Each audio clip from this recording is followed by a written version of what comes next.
Sponsored by Tweet Street Scotland, home of the satirical saltire. I'm Cinnamon Bridges, aka Peter, and with me this evening where I am, but in the afternoon where my guest Richard Hirschman is from. Hi Richard, thank you very much for joining me. I'm going to ask you just to tell the guests, tell the audience, sorry, just a wee bit about yourself before we go into discussing. Sure. My name is Richard Hirschman. I am an embalmer and funeral director. I started getting in the field of mortuary services back in 2001. So I've been doing this now for at least 22 years. Um, and, and you know, I came forward sharing some of the stuff that I'm seeing in the embalming room because of an anomaly that I had never seen before, and that were these strange white fibrous clots during the embalming process. So that's kind of how, or a little bit of my background. I'm a trade embalmer. Okay. Now, understand, as a trade embalmer, I just go into the funeral home and I embalm the body for them. And then when I'm done, I leave. I don't actually get to meet with the families. So most of the time, I don't have a lot of the information that a lot of people are asking me, like, their vaccine status or anything like that. All I know is, what I see and what I'm doing. And so anyway, my story kind of got pushed forward through another whistleblower who happened to be at a funeral home.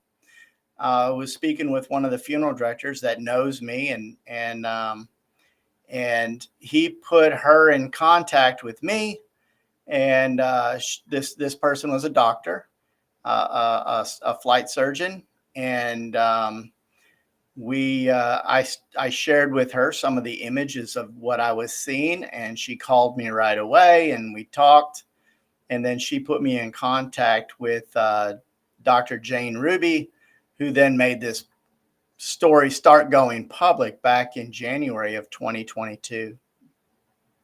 So that's kind of a bit of a background on myself, I think. If there's anything else, just please ask me. Of course, I will do. First of all, thank you very much for being as forthright with what you were saying, and that's the reason why I initially contacted you, Richard. That's that screen share that was doing there. I seen this. It was somebody else that had posted this, and it initiated me to get in touch with you because. And people may not know this, so full disclosure from myself here.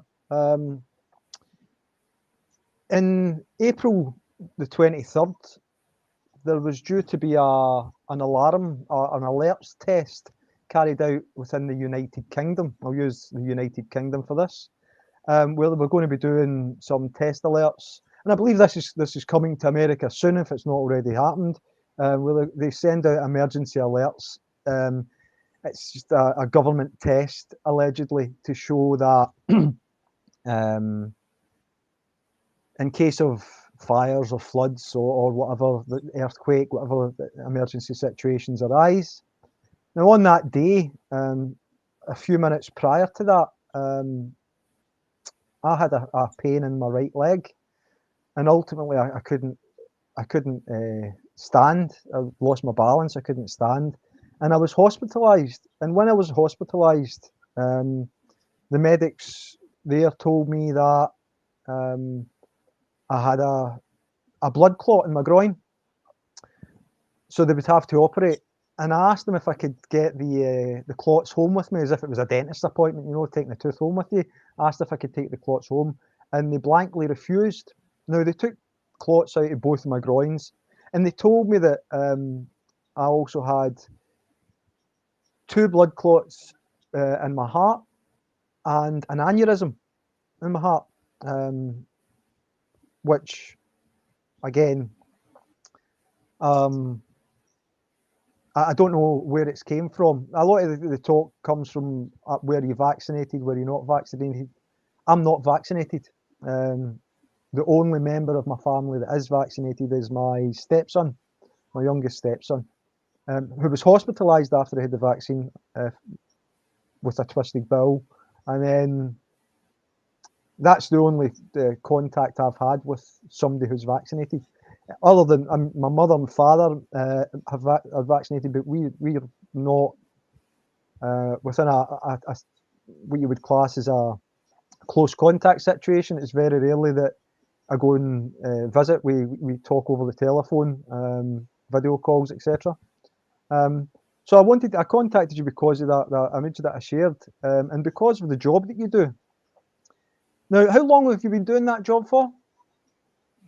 I started back in 2001. I remember being in the funeral home when 9/11 happened. So I've been doing this now probably, at least 22 years now. So I've been around for over 2 decades. And I'm a trade embalmer. I do a lot of embalming. I started doing just strictly trade embalming back in 2015. So as a trade embalmer, that's my pretty much my sole job in the funeral home most of the time.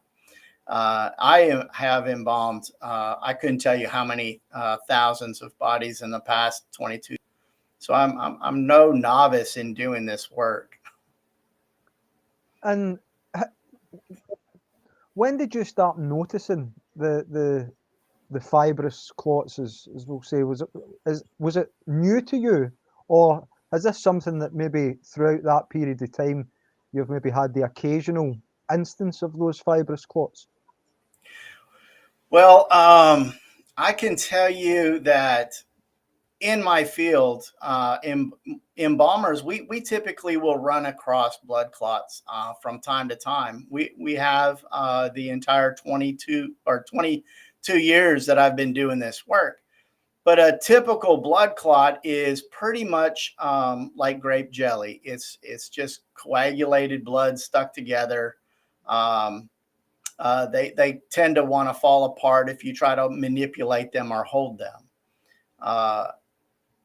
During the COVID pandemic, or towards the end of 2020, I did notice an increase in the clotting issues, and but they were still typically regular blood clots that we would run across, But I didn't start noticing these white fibrous things until the spring of 2021. I've estimated that I started seeing these things by usually around May, but that's a guess. I know for sure it was no later than June, but for sure is probably May, and maybe even as early as March or April, but I don't remember exactly. And one of the reasons for that is, sometimes we'll run across things that are strange and unusual. Not everybody's the same. Sometimes you run into something that's abnormal. And so in the beginning, I just kind of chalk up things as like, wow, that's weird. But I started noticing that I was finding blood clots, not only in veins, which is where we normally would find a blood clot or where we would see them, but I was starting to notice them in the arteries when I would go to open up the artery in order to inject embalming fluid, which was extremely strange for me. So by May, I'm seeing this stuff. I'm recognizing, wait a minute, this is not just every once in a while. This is becoming common, and it's the same way today. I mean, I'm seeing this probably in almost, I would say probably 50% of the bodies that I embalm now. I'm now seeing these things. Yes, we still sometimes run into regular typical blood clots. But even the typical blood clots that we run into now, a lot of times they're stringy. They're long, and they're kind of holding together, not as easily falling apart like they used to. So, but not always are they these big, huge, strange, white fibrous looking stuff like you see in this vial here. Sometimes they just look like a string or a strand of red blood cells. So you're noticing these things. It's only of late that you're starting to notice these things. Do you have what I would class as like a circle of other embalmers or morticians who are also noticing this, or is it something that's kind of a unique to yourself? Okay, so going back into 2021, as I was seeing these things starting to happen more often, sometimes I would call in another embalmer into the embalming room with me, a person that has, sometimes I've had people that have 50 years of experience doing what I do. And I would ask them, have you guys ever seen this? Have you ever seen this before? And the answer was always they had never seen anything like this. Yes, they've seen blood clots before. That's not necessarily but these white fibrous things, they had never seen these things. So I was asking other embalmers that I work with, work around, people that I know. I call them, I'd message them and discuss these things. I didn't take the first picture that I took, Cinnamon, was back in September of 2021. And the reason why I took the picture was discussing this with people that couldn't grasp exactly what it is I'm talking about. It's kind of like the image that you shared on your screen. Mm-hmm. When you look at that red part at the end of the blood clot there, that red stuff, that's what blood clot typically looks like. If you look on the right-hand side of the screen, you'll see that purplish jelly-looking stuff. That's what a blood clot looks like. That's what we are familiar with. But that white, creamy colored, looks almost like a worm. That is not what we're used to seeing. That is the biggest issue that I've been having with these blood clots. And so, yes, I've spoken to several other morticians. I didn't come out publicly until January of 2022. And that was through Dr. Jane Ruby. She was the one that shared this story publicly. But since then, after the documentary Died Suddenly came out, and there was about 6 or 7 of us embalmers that spoke during that documentary. There was a gentleman by the name of Thomas Haviland from Ohio decided that he was going to try to reach out and find out if others were seeing the same thing. So he conducted a survey, a blood clot type survey. He never mentioned the vaccine or anything. He was just wanting to know, are other embalmers seeing the same anomaly? And it's pretty close to 70% of the embalmers that have responded in that survey are acknowledging they too are seeing this. So it is not just myself or the handful of embalmers that have publicly come out. It is a lot bigger issue than just a few of us speaking. And I have been contacted by several embalmers around thanking me for coming forward with this, because they too are seeing this issue. They too are very concerned. Now, whether it's the vaccine that causes this or the virus that causes this, or, who knows what else could cause this, I can't prove that because I'm not a doctor, nor am I a scientist. I'm just a mortician.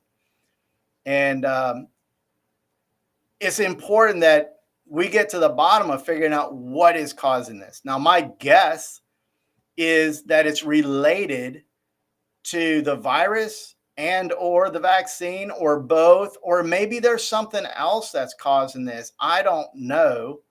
But my suspicion is that the vaccine is the big culprit, because most of the time when I did get confirmation on their vaccine status, the answer was yes, they were vaccinated. Mhm.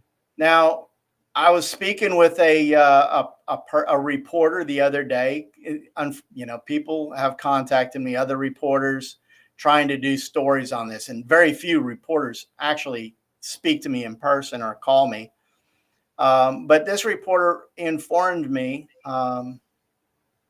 that there are embalmers that are out there that will not come forward publicly because they're afraid of consequences. They're afraid that they might get in trouble, lose their license, all that kind of mess, which is only making this more difficult to get to the bottom of this. I've spoken with several doctors, and a lot of times the doctors will tell me, had I not shown the images and shown the evidence of what it is I'm seeing, they would never know this was going on. I have sent these samples to doctors and pathologists and scientists, and I've gotten some responses, saying it might be this, it might be that. But I'm not the doctor, so I feel a little uneasy saying that I don't want to necessarily say exactly what this is, because they're still debating on what it is, if that makes sense. Absolutely, absolutely. I mean, a lot of the people that have been speaking out about similar things, and you mentioned the movie Died Suddenly. They were they attempted to rubbish these things as well, this is just conspiracy theory, this is just nonsense, and they tried to cancel people. However, it must be unique in your line of work, that, well, you always have custom, for one, but it's not about the custom that you're getting, it's about what you're identifying, not just yourself and others like you. I have to say thank you, first of all, for speaking out about it, because it must have been a difficult thing for you to try and go public with, especially with the pandemic as it was, and all of the things that were classed as conspiracy theory. I know people that have been injured in Scotland, and it seems as though the medical industry and others, even the media here, we don't have, Scotland doesn't have its own media. It's run from London, Westminster, UK, if you want to put it that way. So it's difficult to get this sort of information. So it's with great appreciation that we've connected today. It's a case of, well, I want to try and bring this to as many people as possible, because I don't know what I do know what the death rates, the excess death rates are like in the States, but in Scotland, the excess death rates are higher than the 5-year average since the war times. And a lot of people have been dying at home, but you don't get to find out some of the things that you're sharing. It's through social media that I found out about these things. Coincidentally, I've got a couple of videos. I think John O'Linney is the chap in England who was holding up some of the same sort of vials as you had with the clots in it. That alerted me to this, and this was just before I was hospitalised. So it was a case of trying to make sense of what that was, but then to experience it myself, and then, as I say, when I requested from the hospital and the medics that I take the blood clots home with me, it was the complete refusal that they wouldn't. It's not protocol to do that. because I had a feeling that what you're showing, and I mean, you showed me a few vials that you've collected there. Is this a more common than not common occurrence now from the embalming that you're doing and the work that you're doing? It's becoming very common, Cinnamon. Here's some of the issues that I have. Unfortunately, blood clots sometimes happen in people. It does. But something is causing the clotting issues to skyrocket. It's not just an occasional thing that happens every once in a while. It's becoming more and more and more common. And these crazy things are becoming more and more common. I mean, it's not like it's every once in a while. Something is causing this. One of the reasons, again, why I came forward is like John O'Looney. John O'Looney is the first mortician that I heard speak about these things. The only thing that I did that I added to this was I started showing the images of what it is we're seeing, because when he talked about blood clots in the very beginning, I knew what he was talking about, but the average person did not. When we're embalming a person, it's after they have died. When they get to the funeral home, the next place that body goes is either in the ground or it goes into a cremation chamber. Nobody sees what we see. And if what we're seeing is an alarming issue, these are alarming issues. There is no doubt in my mind that something has changed in people's blood. Something is causing this. If we embalmers don't speak up and say, hey, something's wrong, then who will? You got all these agencies that are captured by big government. I mean, even the Funeral Directors Association here in the United States basically tells the fact checkers, well, Richard Hirschman's not qualified to sit there and determine cause of death. Never have I ever said that this is the cause of death. I can't prove that. I am not a doctor. I'm not a pathologist. I am an embalmer. All I know is what I see. And I can see something has changed in the blood of individuals. The majority of the people that die do not go and have an autopsy or post-mortem, what a lot of people in the UK call it. Most of them are not, unless there's some, they suspect foul play or something like that. Most of the people do not get an autopsy. So that means the pathologist won't even see what I see. I'm sure they do see what I see. I have been contacted by a person who is a tech in an autopsy lab, and he said he has seen these exact same clots, and he's brought it up to the pathologist, but they don't want to discuss it.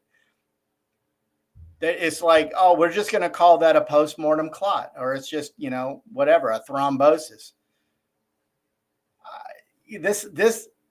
This is so important that people got to realize something is causing the blood to change in the individuals. Is this causing their death? I can't prove it. The only thing I can say is I see it.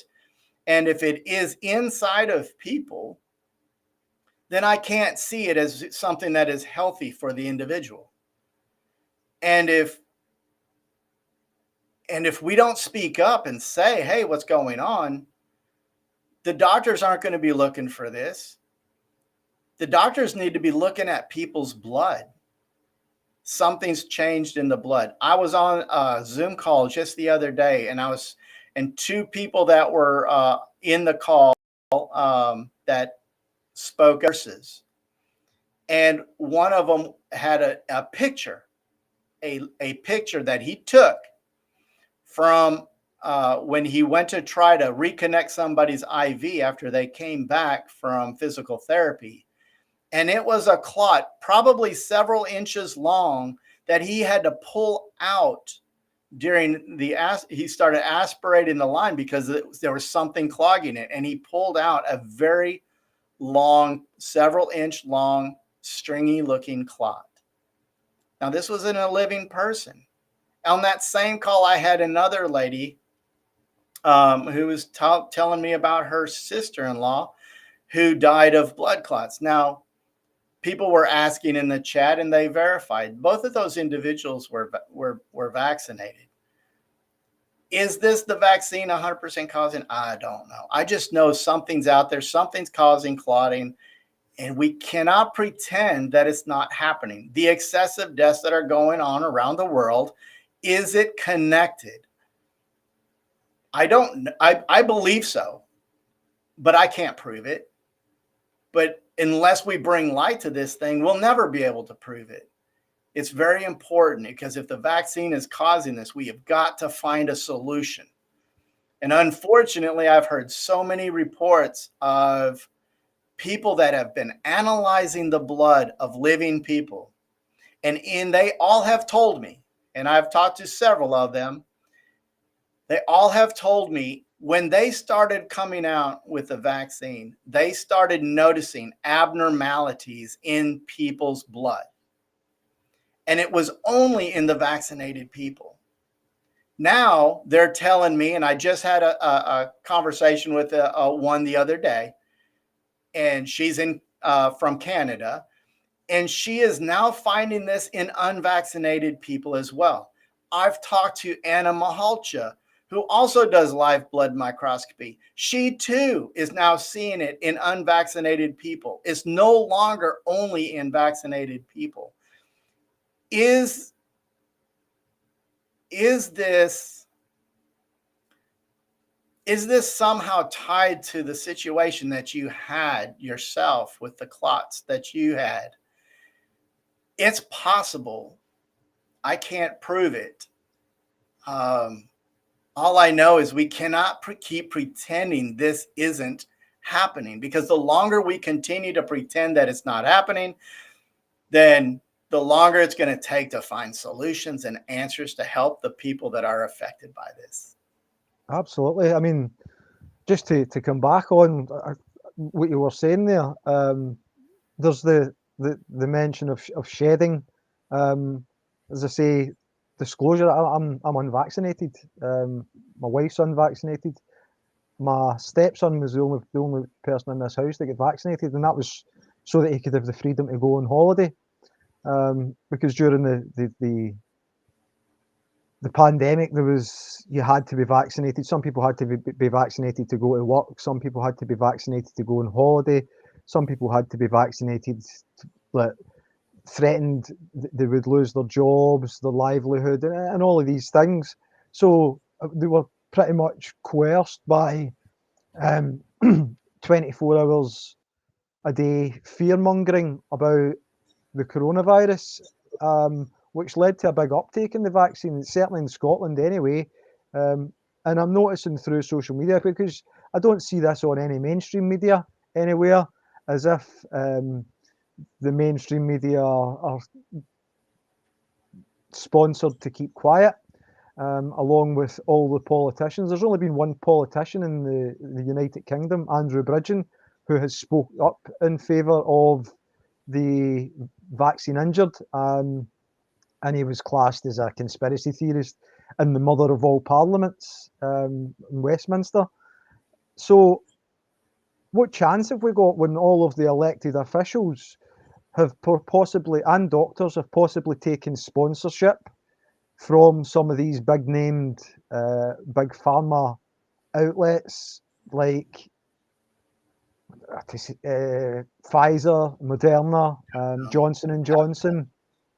Mm-hmm. So it's as if perhaps they've sponsored people to remain silent by giving them financial rewards or beneficial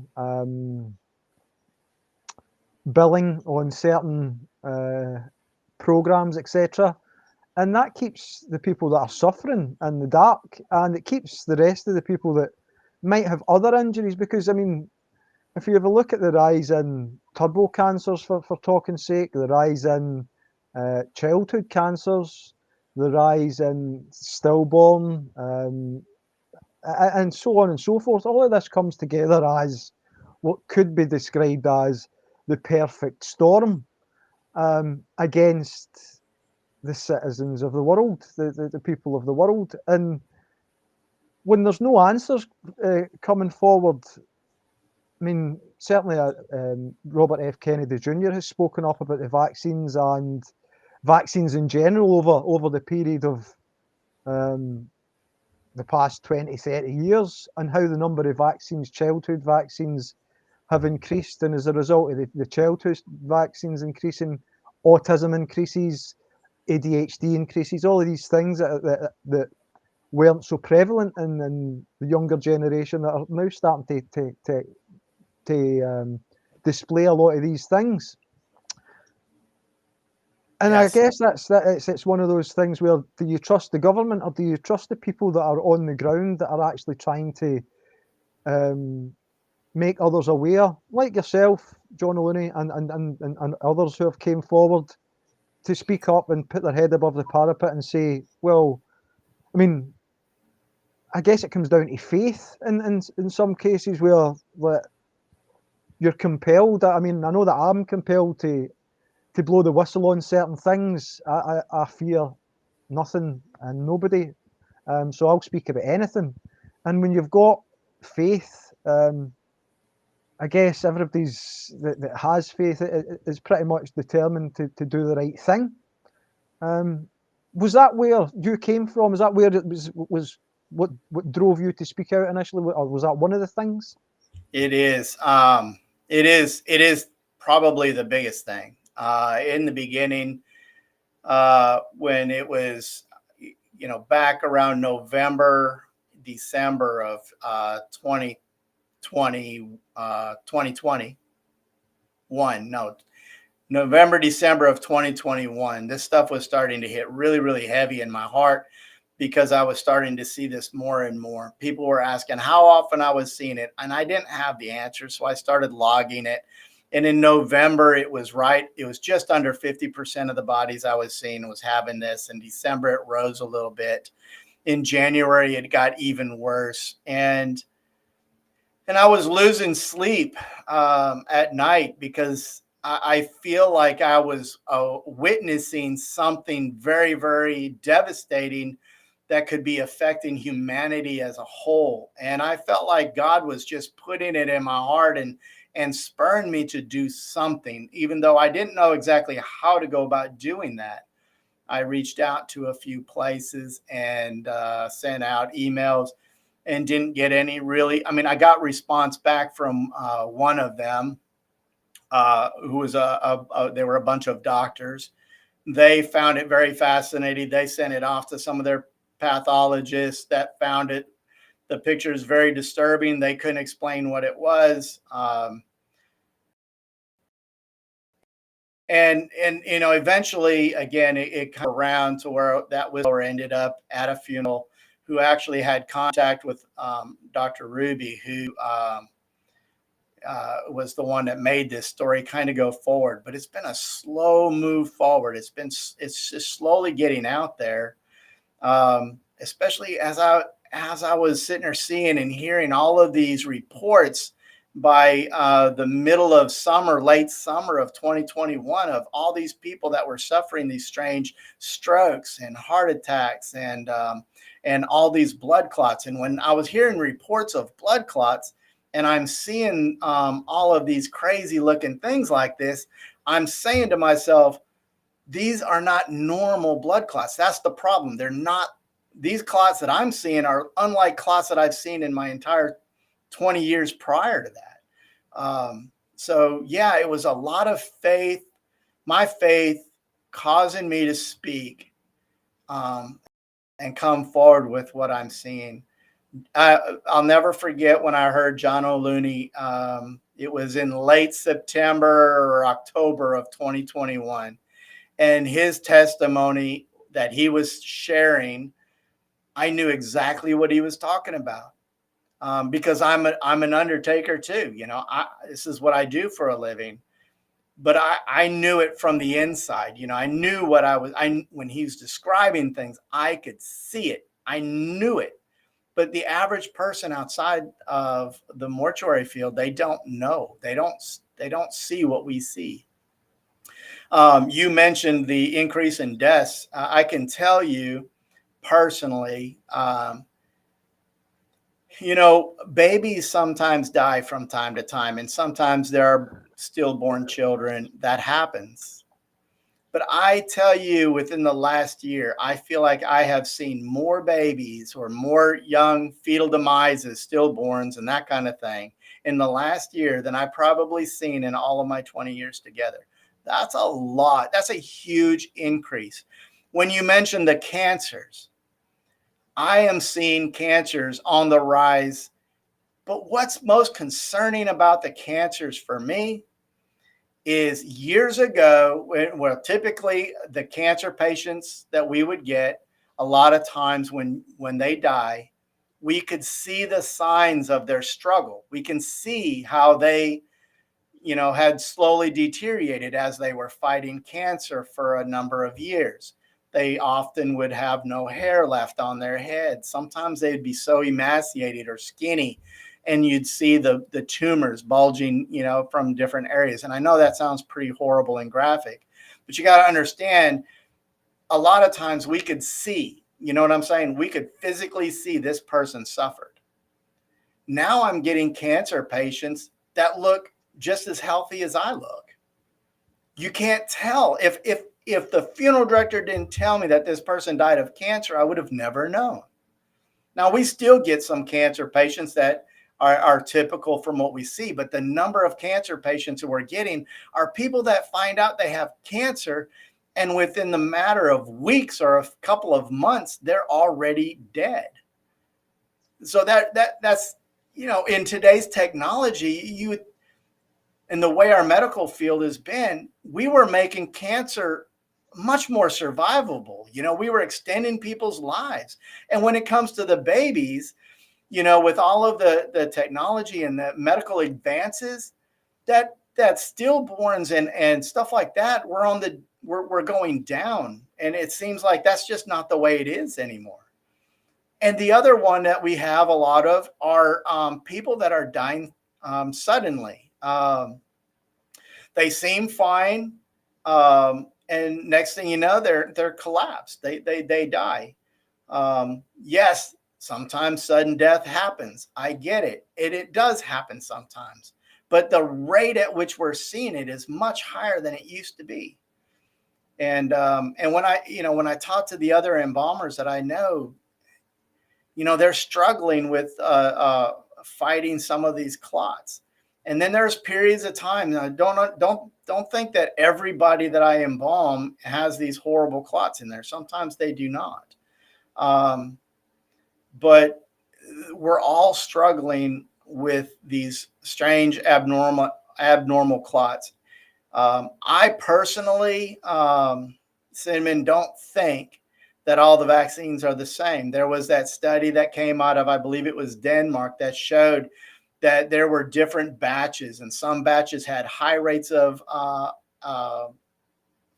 adverse events, some had mild adverse events, and some had zero adverse events.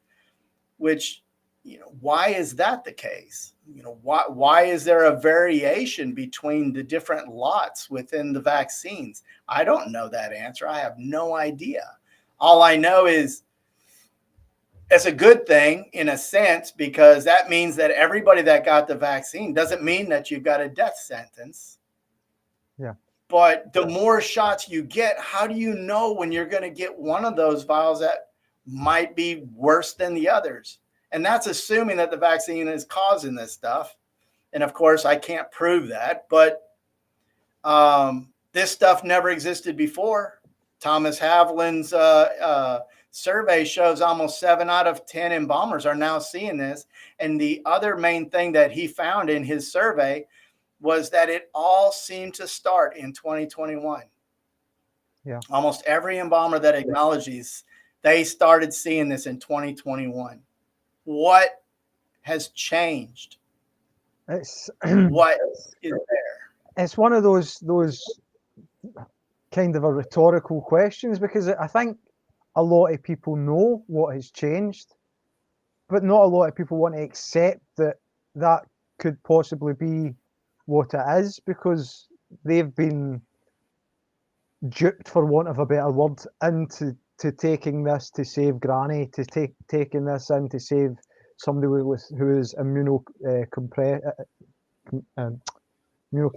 compromised. Sorry, couldn't get that word out there. So it was one of those 24/7 broadcasts that, well, you have to take this. This is the virus of the ages. This is the Spanish flu, so to speak. But then if you look at research of the Spanish flu, it kind of makes you question a wee bit more, I think.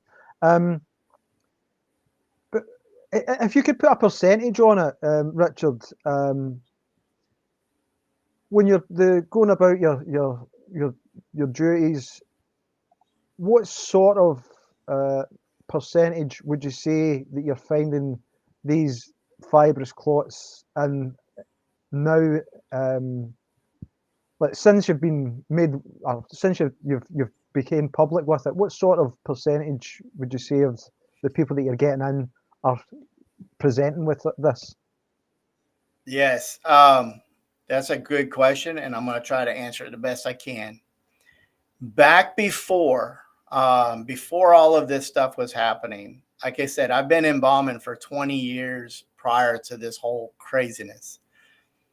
I would estimate somewhere around 10-15% of the bodies that we would embalm would have issues or signs of clots. That means, 1 to maybe 2 bodies out of 10, okay, would have a clot issue. Not necessarily these white fibrous things. Well, never these white fibrous things. So we're talking about 15% of the bodies we would find clots in.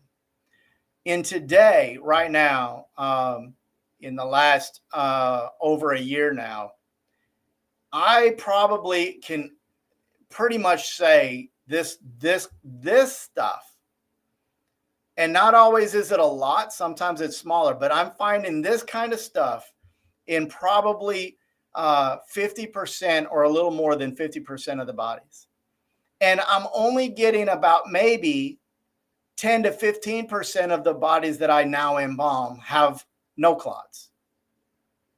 So it is flipped 180 degrees. What would we used to see about 10 to 15% of the bodies we might find clots in, regular clots, of course. Now we're like maybe 10 to 15% of the bodies don't show any signs of clots at all. So that's a huge turnaround. Something is causing this clotting issue. Is it the virus? Is it the vaccine? Is it something else? And your question kind of also made me think of the some people will sit there and say, oh, it's because of their diet, or it's because it's regional to his area. If it was regional or something to the diet, then why is this worldwide? Why are there embalmers in New Zealand? Why are there embalmers in Croatia? Why are there embalmers in Canada? Why are there embalmers in the UK? All seeing the same stuff. That would mean that whatever this is global. Something has happened. You can't just blame the environment unless the entire environment of the world has been changed overnight. So it can't be the food. The foods might be something to do with it. I don't know. But whatever it is causing something to happen that's being seen worldwide. It's that seems to be what I'm finding. You mentioned the study out of Denmark talking about the vaccines and the possible 3 different vaccines that were going out, where it hinted at employees of Pfizer were given a different vaccine from everywhere else. Politicians and faces in the media or actors, actresses that advocated to get vaccinated were possibly given a different vaccine. And maybe that explains the difference between people having blood clots and people having turbo cancers, depending on what vaccine you got. And to come back on that it was specific to an area, just to echo your own point, I'm finding that, like you're saying, it's not just here in Scotland or in the States or Croatia and any other countries, Western, or what's classed as Western countries. There's examples of this, and a growing number of examples of this across many different countries worldwide. So for it to be all local or dietary, as you say, it makes it, in my mind, impossible for it to be localized or dietary. If it's worldwide, it's something that's happened over that period of time. And the thing that springs to mind for me is it's the vaccine that's causing it. I've had a few people on talking about vaccine injury. I've had a lady from Florida, Michelle, talking about it. I've had people from Scotland that don't want to be going public because they don't want to be regarded as being conspiracy theorists. Yes. And I think that's half the battle.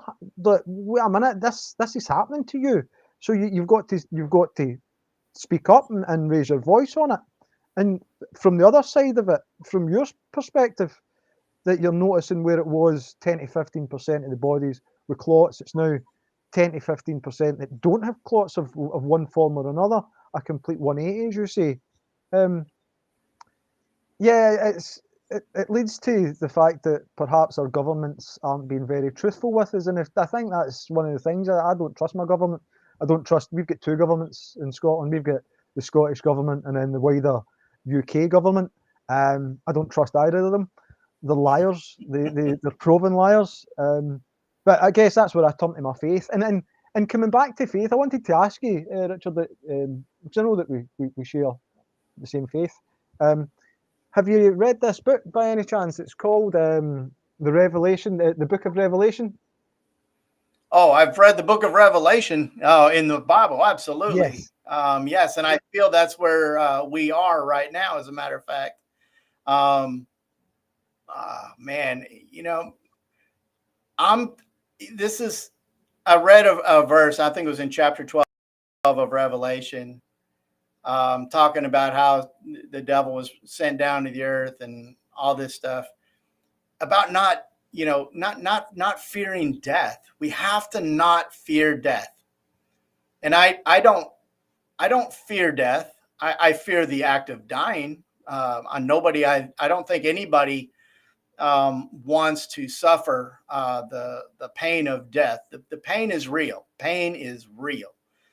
Death, I don't fear death itself. If we as a people can learn not to be afraid of death itself and to give our lives to God and have something greater than ourselves that we're living for, then we don't have to be afraid. I mean, we can be free. We can be free to worship God. We can be free to live our lives. But the opposite of that freedom is to become a slave, is to become a subject. And I'm not an anti-government person, but I am very, very strong on believing that people should have freedom. And when they were rolling around with all these mandates, making people get vaccinated so that they can go on an airplane or to travel on a holiday or vacation to a different country, you can't undo that vaccine. Why are they forcing people to put this stuff into their body? That is the ultimate lack of freedom. And if we allow that, then we are nothing more than properties of the government. I'm not against government, but the government should be working for us and protecting the people, not forcing the people to do anything. Granted, we need to have some form of government so that we don't allow a criminal to go and rob his neighbor or to stab his brother or sister or a family member or to hurt somebody else. We need to have government to try to keep some of that in check.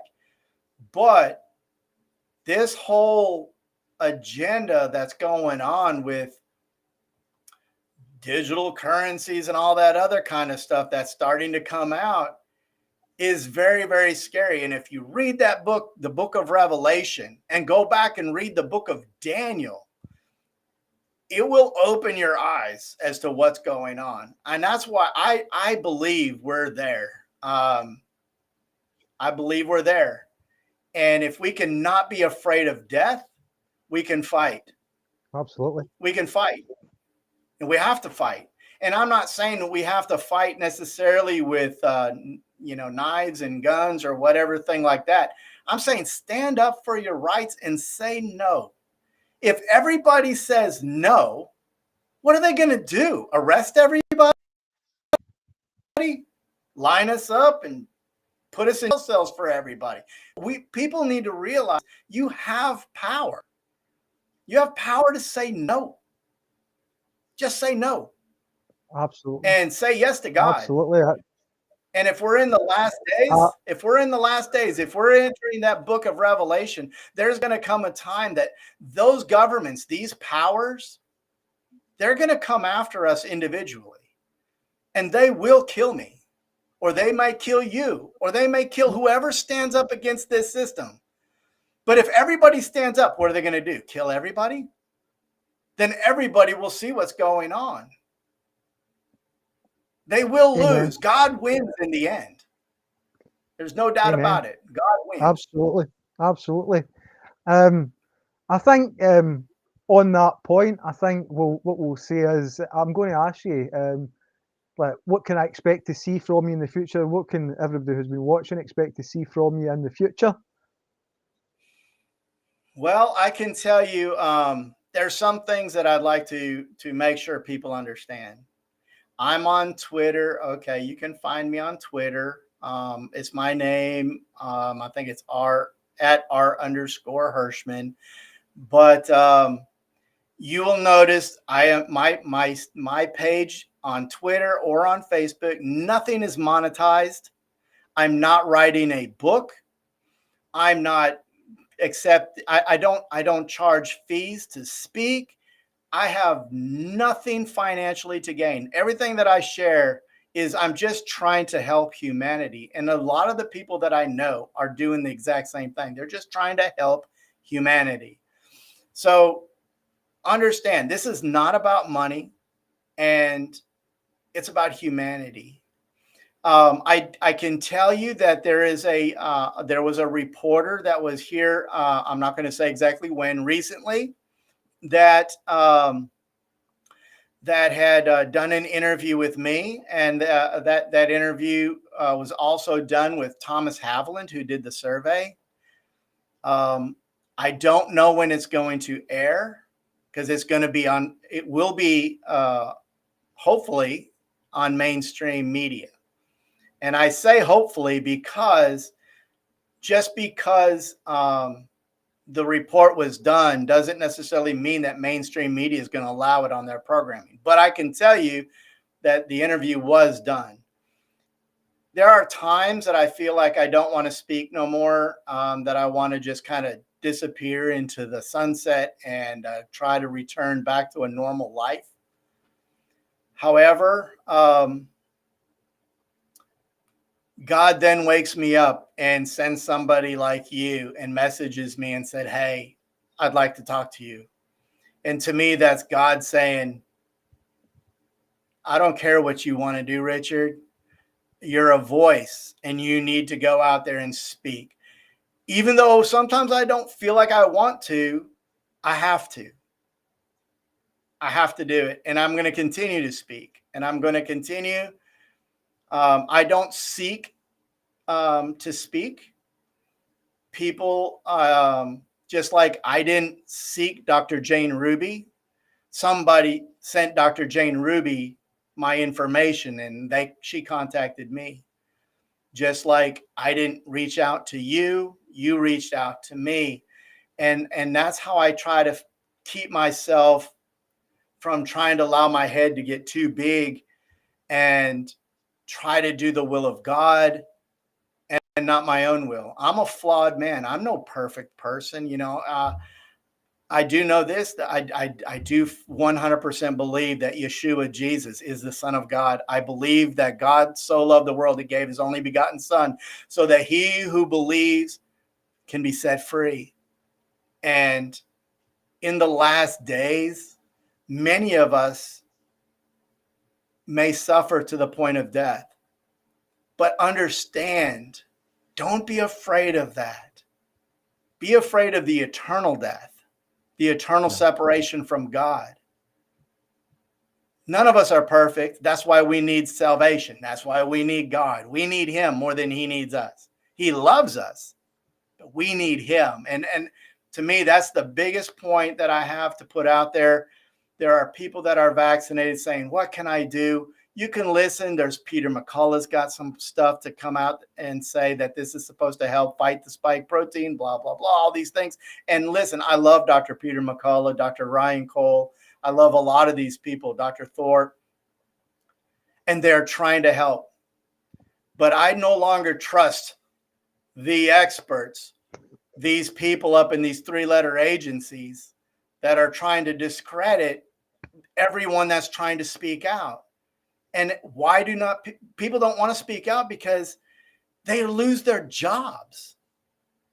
That's why they got vaccinated. I know people that got vaccinated because they were afraid of losing their jobs. And then they get down with some side effects. I have a daughter that has side effects. I have an uncle that died 2 weeks after his second vaccine. I have people that I work with that are now suffering with myocarditis and pericarditis. I know people that have tinnitus. I know people that have been fighting blood clots since their vaccine. If I know these people personally, then their statement that it's safe and effective and side effects are extremely rare is a total lie. Because I don't know anybody.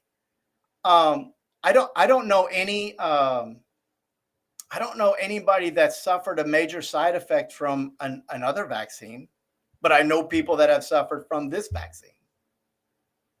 Yeah, it's it's one of those things that it seems to be the elephant in every single room, whether it be an operating room, whether it be a doctor's surgery, whether it be in a funeral home, care homes, etc.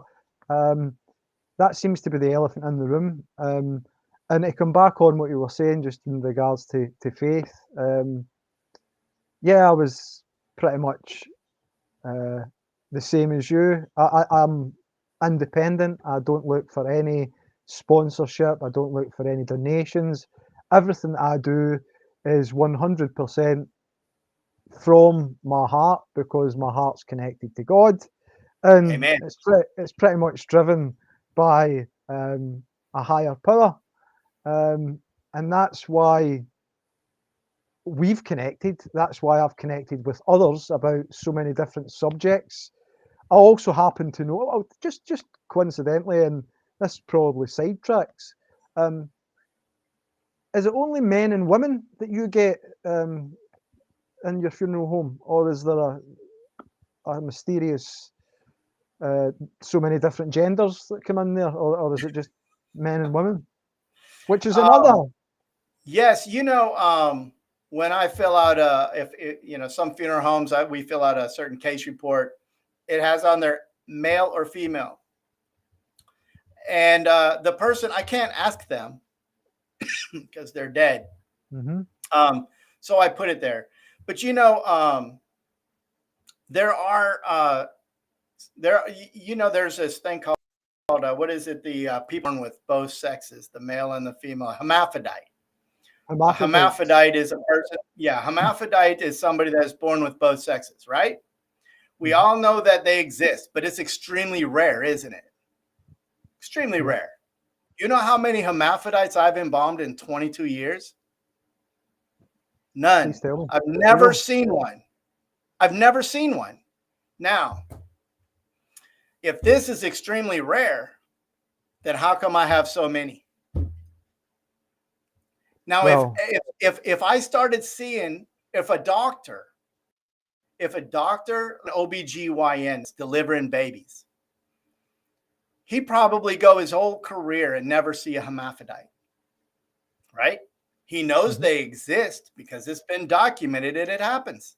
So if he saw one, he would probably say, wow, that's wild. I've never seen one of these before. But if he started seeing 2 in 1 year and then 4 or 5, or then half of the babies that he's delivering is a hermaphrodite, you think the doctor would be like, oh, everything is normal? No, he'd be going, something's causing this. And the same thing is what I'm saying about these. Even if you can explain this away medically, if you can somehow medically explain this stuff away, then fine.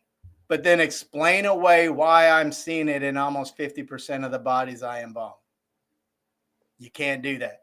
And all of these fact checkers that are trying to say that I have I'm not a doctor, that I'm not qualified to talk about what these things are, and I can't determine cause of death.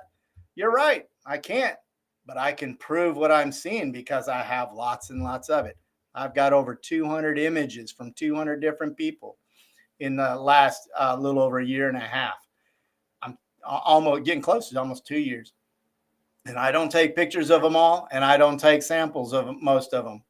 So they never come back and explain to you, the listener or the reader of this stuff. Whenever you're reading these fact checkers and listening to what they're saying, then before you just discount what the person is saying, then say, all right, then explain to me what it is.